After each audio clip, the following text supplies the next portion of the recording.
Tonight, a record-breaking settlement. Baylor St. Luke's Hospital and its parent university will pay $15 million to make a whistleblower complaint go away. That whistleblower, a fellow doctor who reported 3 heart surgeons accusing them of passing off critical parts of procedures to unqualified medical residents. The FBI says it put patients' lives at risk.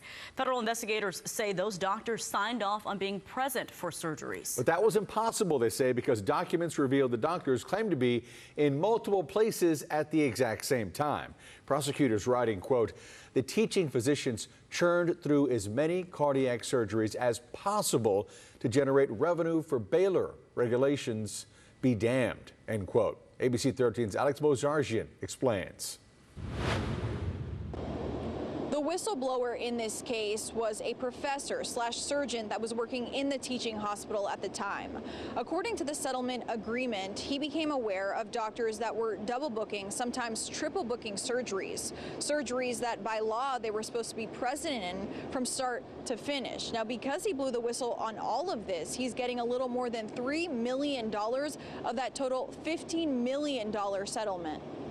In 2019, a whistleblower complaint triggered an investigation into the surgical billing practices of 3 entities, including Baylor St. Luke's Hospital. It took years to develop this case. Patrick Yarborough is part of the team of attorneys who represented the whistleblower, Dr. Jeffrey Morgan. Behind a whistleblower is a huge amount of courage. Morgan alleged to have witnessed his colleagues book multiple surgeries at the same time and delegate some of the most complicated aspects of those surgeries to unqualified medical residents. The U.S. government has rules about what you can charge Medicare for that are there to protect the public from dangerous practices. The settlement addresses allegations from June 3, 2013 to December 21, 2020.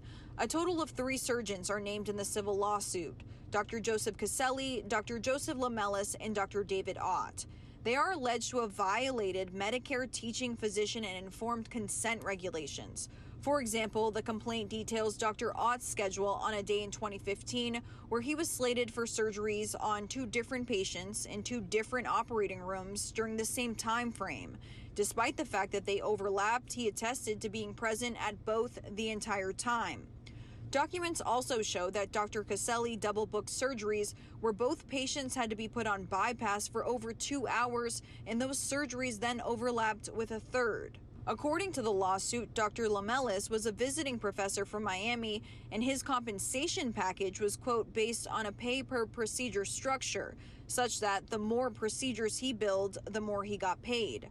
Records show each surgeon earned over $2 million per year, and investigators say Baylor increased its revenue by $150 million from just these 3 surgeon cases alone. In a statement to ABC 13, Baylor St. Luke's Medical Center said in part, the DOJ claims are strictly allegations, and the settlement by Baylor St. Luke's is not an admission of liability. Baylor St. Luke's remains committed to complying with all CMS regulations. I hope this inspires others to come forward. I hope that this gives people the knowledge that the U.S. government is serious about fighting fraud and abuse in the system. Dr. Ott and Dr. Caselli still have active licenses in Texas, according to the medical board. Dr. Lamelis, who was a visiting professor at the time of these allegations, no longer has an active license in the state. In Southwest Houston, I'm Alex Bozargian, ABC 13 Eyewitness News.